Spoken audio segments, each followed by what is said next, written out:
growing outrage in Ukraine a day after Russia's airstrike on a maternity and children's hospital in Mariupol. It killed 3 people, including a child, injuring 17 others.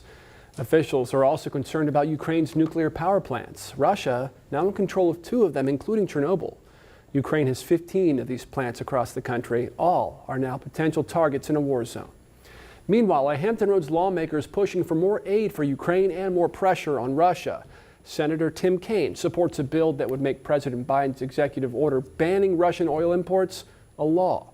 Eugene Daniels spoke with him today and joins us now. Eugene, the senator had a lot to say today about Ukraine. Yeah, he did, Phil. Senator Tim Kaine said Americans have to keep the pressure on Russia, even though he's not sure how long it will take for the conflict to end.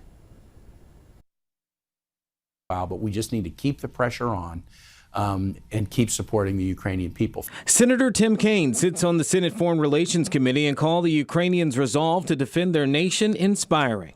Basically because they hope to be able to have a democracy like the United States and other nations have. He said the U.S. must continue to support Ukraine. Kaine co-sponsored the Ban Russian Energy Imports Act. The bipartisan bill would ban imports of Russian oil, declaring a national emergency until the president or Congress decides to end it. The sanctions that we've put together against Russia have also bitten into the Russian economy dramatically. The U.S. imports over 20 million barrels of petroleum products per month from Russia. That's according to data from the U.S. Emergency Information Administration. That's roughly 8% of America's oil imports. The House already passed a version of the bill Wednesday. Kaine acknowledged the risk banning Russian oil imports can have on U.S. drivers. Look, this is tough on the U.S. Gas prices are high right now, and when you ban imports, you could push prices up even more, but it's the right thing to do. He also supports adding billions of dollars into the spending bill for humanitarian and military aid for Ukraine. But when it comes to how long it will take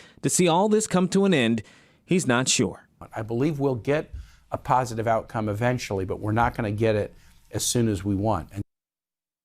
Now, Kaine did say the Ukrainian fight, support of European allies, and growing opposition in Russia are positive signs.